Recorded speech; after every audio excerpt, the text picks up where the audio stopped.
అదే సార్ ఇంక మీదట గట్టుకాలం లాగే ఉన్నట్టుంది. పోలీసులు గతంలో వైసీపీ వాళ్ళు కొంచెం వాళ్ళ ప్రభుత్వం కాబట్టి, వాళ్ళ హయాం కాబట్టి కొంచెం అలా ఉన్నారు. బట్ ఇప్పుడు మాత్రం ఫుల్ ఫ్లెడ్జ్డ్‌గా ఓపెన్ అప్ అయిపోయి కొంచెం ముఖం మీదకి వెళ్లి మరి మాట్లాడుతా ఉన్నారు. అది ఎట్లా దీన్ని ఎలా చూడొచ్చు? అంటే పోలీసులు అధికారంలో ఉన్నటువంటి నాయకులకి వాళ్ళ అడుగులకి మడుగులొత్తే పరిస్థితిలో తయారయ్యారు అనే విమర్శకి మరొకసారి బలాన్ని చేకూరుస్తూ ఈ రోజున వాళ్ళు ఆంధ్రప్రదేశ్ పోలీసులు వ్యవహరించిన తీరు చాలా స్పష్టంగా ప్రపంచం ముందుకు వచ్చింది. అంబటి రాంబాబు ఈరోజు వాళ్ళు వెన్నుపోటు దినం అనే కార్యక్రమం టేకప్ చేశారు. అంటే ఎన్నికల్లో రిజల్ట్ వచ్చినటువంటి డేట్ కాబట్టి ఏ హామీలు అయితే ఇచ్చి ప్రజలకి అధికారంలోకి వచ్చారో ఆ హామీల అమలు జరగలేదు కాబట్టి ప్రజలకి వెన్నుపోటు పొడిచినటువంటి దినంగా ఈ డేట్ని ఐడెంటిఫై చేస్తూ ఆ సందర్భంగా నిరసన కార్యక్రమాలు చేపట్టారు వాళ్ళు. సార్ ఇంకొక doubt sir, if you don't mind, ఈ వెన్నుపోటు అనే పదాన్ని గతంలో ఎప్పుడు కూడా ఈ ఏదైతే టీడీపీ ప్రభుత్వం ఎన్టీ రామారావు గారికి చంద్రబాబు నాయుడు గారు వెన్నుపోటు పొడిచారు అని చెప్పి ఆ పదం నుంచి తీసుకొచ్చి పెట్టారా ఇక్కడ వైసీపీ? వెన్నుపోటు అనేది కొత్తదేం కాదు, జూలియస్ సీజర్ కాలం నుంచి ఉన్నదే. కాబట్టి అంటే నాదెండ్ల భాస్కర్ రావు వెన్నుపోటు ఒకటి ఉంది. తెలుగుదేశం ప్రభుత్వ హయాంలో వెన్నుపోటు అనేది రామారావు గారు రాజకీయాల్లోకి వచ్చాక చాలా పాపులర్ అయిన పదాల్లో వెన్నుపోటు అనే పదం ఒకటి. నాదెండ్ల భాస్కర్ రావు గారు ఒకసారి వెన్నుపోటు పొడిచాడు. ఆయనకి పొడిచి అధికారం లాక్కున్నాడు. నెల రోజుల తర్వాత తిరిగి రామారావు గారి చేతికి అధికారం వెళ్ళిపోయింది. నాదెండ్ల భాస్కర్ రావు గారు పక్కకు వెళ్ళిపోయాడు. ఆ తర్వాత మళ్ళీ 95లో ఎన్టీ రామారావు గారిని మరోసారి చంద్రబాబు నాయుడు గారు వెన్నుపోటు పొడిచాడు. అయితే దీన్ని వెన్నుపోటుగా తెలుగుదేశం పార్టీ శ్రేణులు భావించటం లేదు. అలా మాట్లాడితే ఎదురు తిరిగి విమర్శిస్తున్నారు వాళ్ళు ఏమంటారంటే వాళ్ళ ఆర్గ్యుమెంటు పార్టీ పరిరక్షణ ఉద్యమం అది అనేది. ఎన్టీ రామారావు గారిని వెన్నుపోటు పడవటంగా దాన్ని మాట్లాడొద్దు, చూడొద్దు. తెలుగుదేశం పార్టీని కాపాడుకోవడం కోసం, ఒక దుష్టశక్తి నుంచి తెలుగుదేశం పార్టీని కాపాడుకోవడం కోసం గత్యంతరం లేని పరిస్థితుల్లో చేయాల్సి వచ్చింది ఆ పని. అది పార్టీ పరిరక్షణ కార్యక్రమం తప్ప వెన్నుపోటు కాదు అనేది వాళ్ళు బలంగా ఈ రోజుకి మాట్లాడతారు. ఆ దుష్టశక్తి ఆడా మగా సార్? ఓపెన్ గా అందరికీ తెలిసిన విషయమే. లక్ష్మీ పార్వతి ఇప్పుడు ఆయన వైస్రాయ్ హోటల్లో జెమినీ టీవీకి ఇంటర్వ్యూ ఇచ్చాడు చంద్రబాబు నాయుడు ఆ రోజున సతీష్ బాబు గారికి. ఆ ఇంటర్వ్యూలో చాలా క్లియర్ గా చెప్పాడు ఆయన రామారావు గారే ముఖ్యమంత్రిగా ఉండాలి, రామారావు గారే తెలుగుదేశం అధ్యక్షుడిగా ఉండాలి, ఆయన నాయకత్వంలోనే చివరి వరకు పనిచేయాలి అని అనుకున్నాను నేను. కానీ పార్టీని ఇంకొక శక్తి కబళించి వేస్తున్నటువంటి సందర్భంలో గత్యంతరం లేక ఇంకా వేరే మార్గం కనిపించక మా నాయకుడికి వ్యతిరేకంగా నడవాల్సి వస్తోంది నేను. అందుకు ఎవరు నన్ను ఎన్ని అనుకున్నా ఎన్టీ రామారావు గారు స్థాపించిన పార్టీని కాపాడటం కోసం ఈ కార్యక్రమం చేస్తున్నాను అని చాలా ప్రాక్టికల్ గా మాట్లాడాడు ఆయన. అంటే రామారావు గారు బాహుబలి, ఈయన కట్టప్పలాగా, అంటే అమాయిష్మయ సామ్రాజ్యాన్ని కాపాడడం కోసం ఇక 100 పోలికలు ఉన్నాయి. దానిలో 100 పోలికలు ఉన్నాయి. నిజానికి కట్టప్ప ఇంటి పేరు నారాయణ అని కూడా మీమ్స్ వచ్చినాయి ఆ టైం. అదే అందుకే అదే ఇట్లా స్టోరీ వెళ్తున్నారు. అదే ఇవన్నీ ఉన్నాయి. ఆయన ఎందుకు తీసుకున్నాడు పార్టీని ఆయన కంట్రోల్లో? అంటే ఒక పార్టీని తన కంట్రోల్లోకి తీసుకోవడానికి డబ్బులు కావాలి. అంత డబ్బు ఆ రోజున చంద్రబాబు దగ్గర ఉందా అనేది కూడా ఒక ప్రశ్న. ఎక్కడి నుంచి మొబిలైజ్ అయినా ఈ డబ్బులు అనేది ఒక కీలకమైన ప్రశ్న. ఆయన మొత్తం అంటే ఎమ్మెల్యేలను తీసుకెళ్లి వైస్రాయ్ హోటల్లో పెట్టి వాళ్ళందరికీ రకరకాల హామీలు ఇచ్చి బయటకు వచ్చినటువంటి ఎమ్మెల్యేలు రాష్ట్రం ఇండస్ట్రియలైజ్ అవ్వబోతోంది చంద్రబాబు గారి నాయకత్వంలో, కాబట్టి మేము దానిలో భాగస్వాములం కాబోతున్నామని మాట్లాడారు. ఆ మాటలు మాట్లాడటానికి వాళ్ళకి ప్రేరణ కలిగించిన అంశాలు ఏమిటి అనేది చూస్తే లోపల చాలా స్కీముల గురించి ఎమ్మెల్యేలతో మాట్లాడారు. చంద్రబాబు నాయుడు కాదు, పారిశ్రామికవేత్తలు మాట్లాడారు. చంద్రబాబు నాయుడికి కూడా డబ్బులు ముట్టాయి ఆ ఎపిసోడ్లో.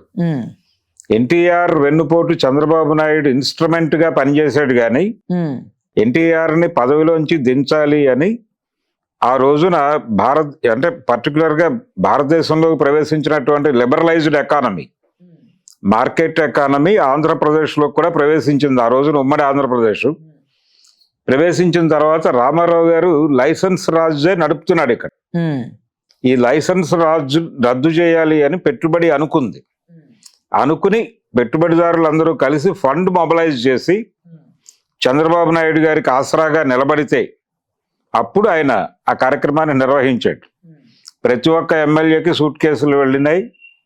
ప్రతి ఒక్కరికి ఏమేం కావాలో వాళ్ళ కోరికలు ఏమిటో తెలుసుకుని అవన్నీ తీరుస్తామని చెప్పారు. మంత్రివర్గమా లేకపోతే మంత్రివర్గం మాత్రమే కాదు, మంత్రివర్గం అనేది అది ప్రధానం కాదు. అక్కడ రాష్ట్రంలోకి వివిధ పరిశ్రమలు రాబోతున్నాయి. పార్ట్నర్షిప్ వాటిల్లో మీకు ఏమేం కావాలంటే అవి కేటాయింపులు జరుగుతాయి. మీరందరూ కూడా ఇక్కడ నుంచి ఇప్పటి వరకు మీ స్థాయి ఒకటి, రేపటి నుంచి ఇంకొక స్థాయికి మీరు ప్రమోట్ అవుతారు అన్ని విధాలుగా.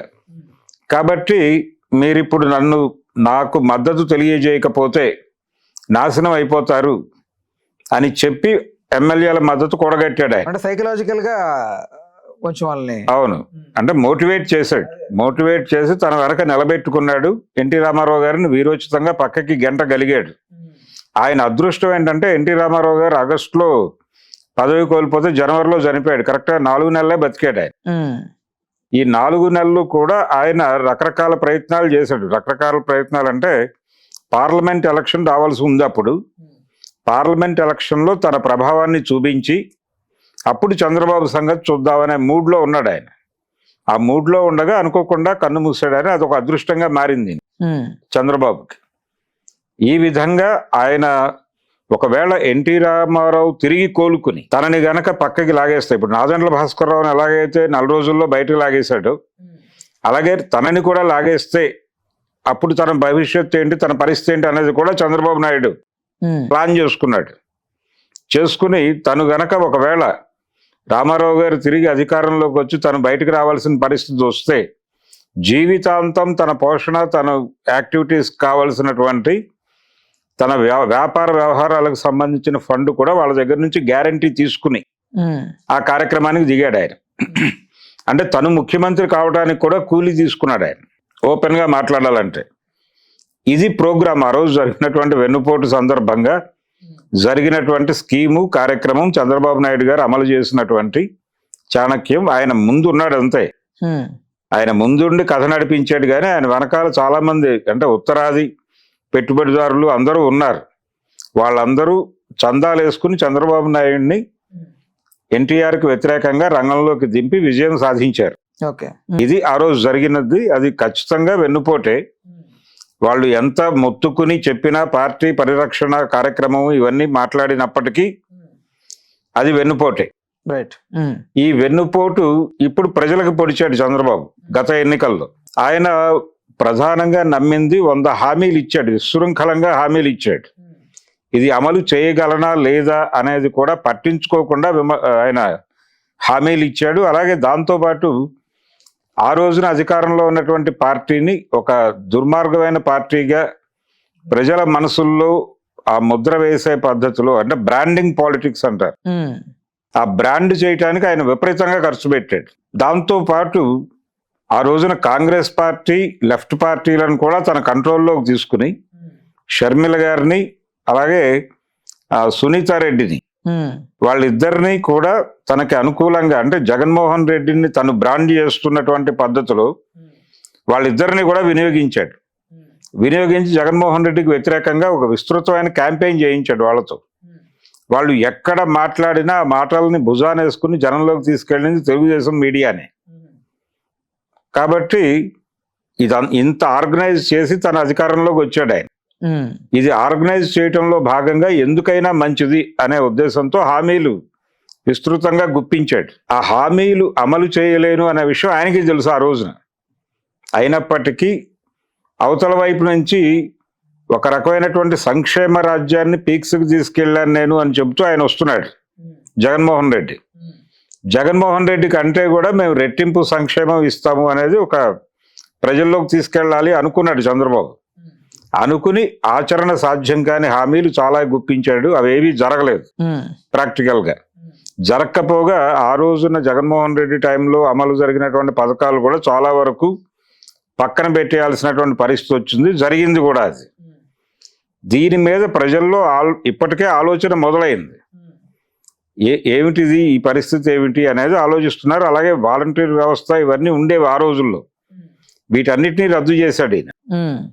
రద్దు చేసి నేరుగా, అంటే మీ అకౌంట్లో డబ్బులు పడతాయి అనే పద్ధతిలో ఉండేది. అలాగే ఏదైనా ప్రాబ్లం వస్తే వాలంటీర్ హాజరయ్యేవాడు, వాళ్ళకి ఆ పింఛన్లు అవి అందించడానికి దానికి ఉపయోగపడే వాళ్ళు ఊళ్ళో ప్రతి గ్రామంలోనూ ఇలా నడిచినటువంటి వ్యవస్థను కూడా డిస్టర్బ్ చేసి తీసేశాడు. పైగా వాళ్ళందరికీ హామీలు ఇచ్చాడు ఆయన. నేను అధికారంలోకి వస్తే 10,000 ఇస్తాను మీకు, తర్వాత స్టేట్ గవర్నమెంట్ సర్వీస్లోకి మిమ్మల్ని రెవెన్యూ డిపార్ట్మెంట్లోకి తీసుకోవడానికి ప్రయత్నం చేస్తాను, ఇలాంటి హామీలు ఇచ్చాడు. కనీసం రూపాయి జీతం ఇవ్వలేదు ఆయన గెలిచిన తర్వాత ఎవరికి. మొత్తం స్వచ్ఛందంగా పక్కకి వెళ్ళిపోయారు. ఇలాంటి చాలా పనులు చేశాడు ఆయన. వీటిని నిలదీయటం కోసం ఒక నిరసన కార్యక్రమం ప్రతిపక్షం చేపట్టింది ఆంధ్రప్రదేశ్లో. చేపట్టినప్పుడు నిరసన తెలియజేయటం అనేది ప్రజాస్వామ్య దేశంలో ప్రతి పార్టీకి ఉన్నటువంటి హక్కు. దాన్ని అడ్డుకోవటం అనేది ప్రభుత్వానికి తగని పని. రెండోది, వీళ్ళు అనుమతి తీసుకున్నారు. ఈరోజు అంబటి రాంబాబు గొడవ అదే అక్కడ గుంటూరులో. మేము పర్మిషన్ తీసుకుని కార్యక్రమం నిర్వహిస్తుంటే మీరేమిటి ఇక్కడ గొడవ, మీరు ఎందుకు ఆపుతున్నారు నన్ను అంటాడు ఆయన. మా ఇష్టం, మాకు ఇబ్బంది కలిగించే పరిస్థితి ఉంది అని అనిపించింది కాబట్టి ఆపేస్తాం అని మాట్లాడుతున్నాడు సిఐ గారు. అలా మీకు అనిపించడం ఏమిటి అంటే నిరసన కార్యక్రమాలు మేము సీరియస్గా అడ్డుకోదలుచుకున్నాం అనేది చెప్తున్నాడు ఆయన. ప్రజలకి నిరసన తెలియజేసేటువంటి హక్కు ప్రజాస్వామ్యం హామీ ఇచ్చింది. భారతదేశంలో ప్రజాస్వామ్యాన్ని రద్దు చేసి అంటే రాజ్యాంగాన్ని యాజ్ ఇట్ ఈజ్గా పాటించడం అనేది ఎవరూ చేయటం లేదు. నిజానికి వాళ్ళ మీద కేసు వేయొచ్చు. Right sir. అండ్ ఇంకొకటి ఏంటంటే సార్, ఇంకొక మలుపు కూడా తిరిగే అవకాశం ఉంది రాజకీయ కోణంలో. ఇది వైసీపీఏ ఒక సిఐ గారిని ప్రోద్బలం చేసి మీరు ఎప్పుడూ చేయనంత రీతిలో కొంచెం హంగామా చేస్తే సో ఫోకస్ మా మీద పడుతుంది, ఇది టీడీపీ అధికారం ఉంది కాబట్టి టీడీపీఏ చేయిస్తోంది మిమ్మల్ని అని జనాలు భావిస్తారు అని చెప్పి ఇలా ఏదన్నా తిప్పే అవకాశం ఉందా? ఇవన్నీ తర్వాత వ్యాఖ్యానాలు. ఇప్పుడు ఎటు నుంచి ఎటు వెళ్ళినా సిఐకే నష్టం. ఇప్పుడు ఆయన వైసీపీ వాళ్ళకి అమ్ముడుపోయి ఈ కార్యక్రమం చేశాడని వాళ్ళన్నా అతనికే నష్టం. లేదు, తెలుగుదేశం పార్టీ ప్రోద్బలంతో ఆయన రెచ్చిపోయి బిహేవ్ చేశాడు అన్నా కానీ అతనికే ఇబ్బంది. అంటే నిజానికి ఎవరైనా పట్టించుకుని ప్రజాస్వామ్యంలో నిరసన తెలియజేసేటువంటి ప్రాథమిక హక్కుని కాలరాచే పద్ధతిలో ఈ సిఐ వ్యవహరించాడు అని ఇది కాన్స్టిట్యూషనల్ వైలేషన్గా గనక కేసు బుక్ చేస్తే అతను కోర్టుకు వెళ్లాల్సినటువంటి పరిస్థితి ఉంటుంది ఖచ్చితంగా. ఇది అంటే అంబటి రాంబాబు క్లియర్గా చెప్తున్నాడు, నేను పర్మిషన్ తీసుకుని రోడ్డు మీదకి వచ్చాను అని. అంటే ప్రభుత్వ అనుమతులు తీసుకోవచ్చు, తీసుకోవడం అనేది మ్యాండేటరీ కాదు, తీసుకుని తీరాలి అని లేదు. నిరసన తెలియజేసేటువంటి హక్కు ప్రాథమిక హక్కుగానే ప్రజలకు ఇచ్చింది ప్రభుత్వం కాదు, రాజ్యాంగం ఇచ్చినటువంటి హక్కు అది. ఆ హక్కుని వినియోగించుకోవడానికి ప్రజలు ఎప్పుడు ప్రయత్నం చేసినా అడ్డుకోవడానికి పోలీసులు రెడీగా ఉంటారు. ఇందుకోసం వాళ్ళు ఏం చేస్తారంటే ఓ చట్టపరమైన రక్షణ, తమని తాము ప్రొటెక్ట్ చేసుకోవడానికి ఎప్పటికప్పుడు 144 సెక్షన్ని ఎప్పటికప్పుడు ప్రతి 15 రోజులకి ఒకసారి వాళ్ళల్లోనే వాళ్ళు ప్రమోట్ చేసుకుంటూ ఉంటారు. దాన్ని తిరిగి ఇది అమలు జరుగుతోంది, ఇక్కడ 144 సెక్షన్ అమల్లో ఉంది, ఈ ప్రకటనలు ఇస్తూ ఉంటారు. ఇలా అంటే ఎవరు గుమికూడి కనిపించకూడదు, గుమికూడి కనిపిస్తే మేము అరెస్ట్ చేస్తాము, కంట్రోల్లో తీసుకుంటాము, ఇలా అంటే ఏదో శాంతి భద్రతలకి విఘాతం కలిగించే పద్ధతిలో ఒక గ్రూప్ వ్యవహరిస్తోంది అని ఒక కేసు నమోదు చేయడానికి ఒక అవకాశం కల్పించుకుంటారు వాళ్ళు. బట్ పవన్ కళ్యాణ్ గారు గతంలో ఇట్లా చంద్రబాబు నాయుడు గారు అరెస్ట్ చేసినప్పుడు రోడ్డు మీద పడుకోవడం, అది నిరసన తెలియజేసినప్పుడు అది ఎలా సార్? అది ఎందుకు చంద్రబాబు నాయుడు రాజమండ్రిలో విడుదలైన తర్వాత ఆయన రాజమండ్రి నుంచి ఆయన నివాసానికి చేరే వరకు దారి పొడుగుతా ప్రతి ఊళ్ళోనూ ఆయన గంటల తరబడి ఆగి ప్రజలతో మాట్లాడుతూనే వచ్చాడు కదా. ఆ రోజున ప్రజలు గుమికూడినటువంటి వాళ్ళందరినీ అరెస్టులు చేయటం, కొట్టడం లాంటి కార్యక్రమాలు ఏమీ జరగలేదు. అంటే నిరసన ఇప్పుడు ఇది ఒకటే కాదు, అంబటి రాంబాబుని అడ్డుకోవటం మాత్రం ఒకటే చూపిస్తున్నారు కానీ అదొకటే కాదు. కూటమి ప్రభుత్వం అధికారంలోకి వచ్చిన తర్వాత ఎక్కడా కూడా ఏ రకమైన నిరసనల్ని ఆమోదించటం లేదు. నిరసనల్ని మాత్రమే కాదు, చాలా పాశవికంగానే ప్రవర్తిస్తున్నారు. మొన్న ఇక్కడ శ్రీకాకుళం జిల్లాలో నంబాళ్ల కేశవరావు అనేటువంటి ఒక మావోయిస్ట్ నాయకుడు అక్కడ ఛత్తీస్గఢ్లో ఎన్కౌంటర్లో మరణించాడు.